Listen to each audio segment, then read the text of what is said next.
one of the things that Pegula talked about was in reference to the big story from a day ago where Sean McDermott, Bills head coach, it came out that one of the reasons he was fired is because during a meeting he had with Pegula and GM Brandon Beane, who obviously Pegula loves and he kicked upstairs, where they didn't like that he said the roster's not talented enough for us to win. Right? Roster's not talented enough. Okay, and you point out some of the guys that aren't great. And Keon Coleman is someone who is at the top of that list, right? First-round pick. He's going to be our next big wide receiver. He's replacing Stephon Diggs. Well, that hasn't worked. The guy was benched for a couple of games near the end. It never worked. He's not been that guy. And here's Terry Pegula, who wanted to make sure to say, oh, hey, let me make sure you all know whose idea it was to actually draft the guy. Take a listen. The coaching staff pushed to draft Keon. I'm not saying Brandon wouldn't have drafted him, but he wasn't his next choice. He's taken, for some reason, heat over it and not saying a word about it.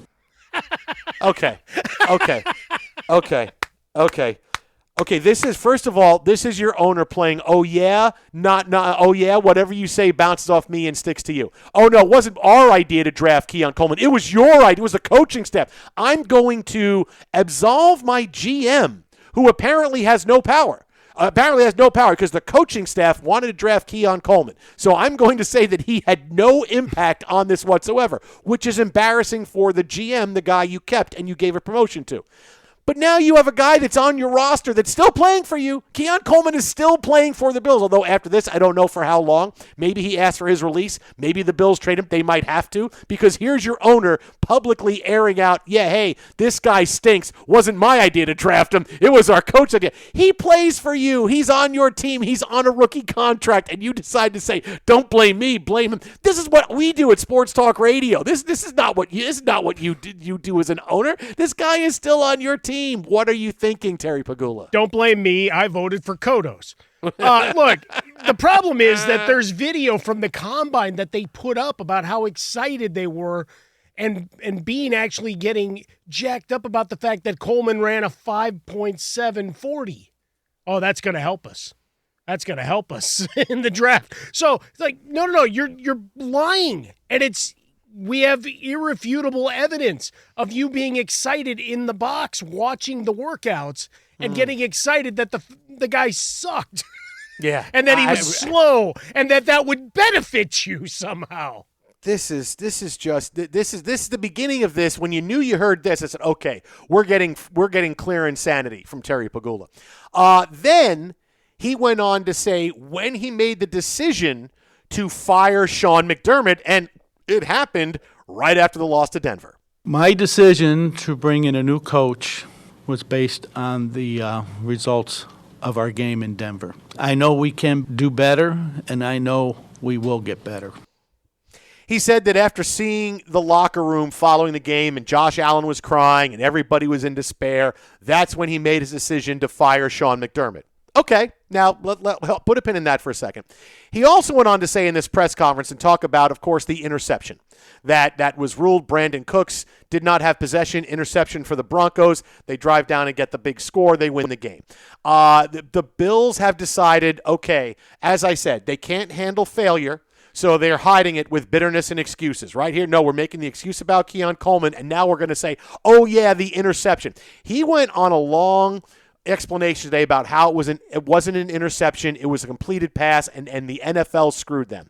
Okay, let's forget about the point that the rule is pretty clear that it's an interception. You did not survive and complete the catch and survive the ground. Anybody that's ever watched Larry David and Jane Krakowski explain how Austin Safari and Jenkins did not complete the catch, and that's why Carl was killed, you understand you have to complete the catch, right? That did not happen, right? I'm sorry that it was that he didn't catch it, and I'm sorry that it went that way, but that's pretty much the rule, right? I get that you're mad, but just because you're mad about it doesn't make it that you got screwed. You can be mad, that's great, but understand, yeah, it's a pretty easy thing. Like when you got Joe Burrow, who doesn't have a dog in the fight, come on social media and say, yeah, pretty much, yeah, both those, the Devontae Adams, yeah, no, that was, they made the right call. Okay, yeah, nothing to see here.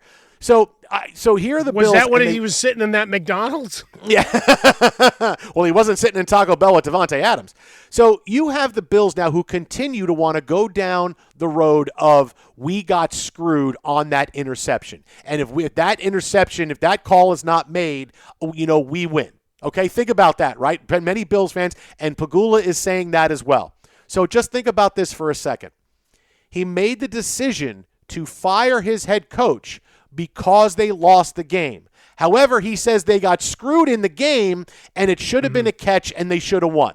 So wait a minute. So because the referees screwed your team, you fired your head coach? Wait, what the hell are you trying to tell me? I mean, really, what are you trying to tell me that, okay, when we got screwed on that play, okay, if that's how you really feel, you're not firing your head coach. You're going to the wall with that's a completed pass and X, Y, and Z, and I'm going to bring this up at owners' meetings and all this stuff. But because you got screwed, I got to fire you as the head coach? Yeah, no, that doesn't make sense. I feel like the Bills, they fired Sean McDermott, and it was a very emotional decision, and it hasn't played the way they thought it would. The fan base is mad. Maybe the players are upset. You haven't heard a lot from the players on this, and so now they're trying to figure out a way, how do we salvage this situation, and they don't know what to do, because here's Terry Pegula, who is contradicting himself when he says, yeah, I made the decision after seeing the locker room, and everybody was so sad, and Josh Allen was so sad, but, hey, that play screwed us, and we would have won the game. So I don't. The Bills are just absolutely sliding. It's like they stepped on a slip and slide, and they've got grease on their feet, and they have no idea how to stop. And that's what's going on right now, because they are showing you, man, we just cannot handle failure. We can't handle this situation. And when they should be doing, honestly, is they should be saying, hey, you know why you lost? Because Josh Allen stunk. I'd have had more respect if Terry Pegula said, hey, you know what? I love Josh Allen. He's great. Best player in the league, best quarterback. Wouldn't have anybody else. But he stunk. He cost us this game because he did. The turnovers, the missed throws at the end of the game, the missing Dawson Knox, skipping it to Khalil Shakir, underthrowing the ball that got picked off when Brandon Cooks caught it. Josh Allen made a half a dozen to 8 bad plays, awful play. He killed the Bills this weekend, but nobody wants to admit that and say, hey, sometimes your best player has a bad game and you lose. But that's what happened, and the Bills don't want to see that. They want to see all these other excuses for why they lost, man. They are in for a world of an awful offseason as they try to go forward after this.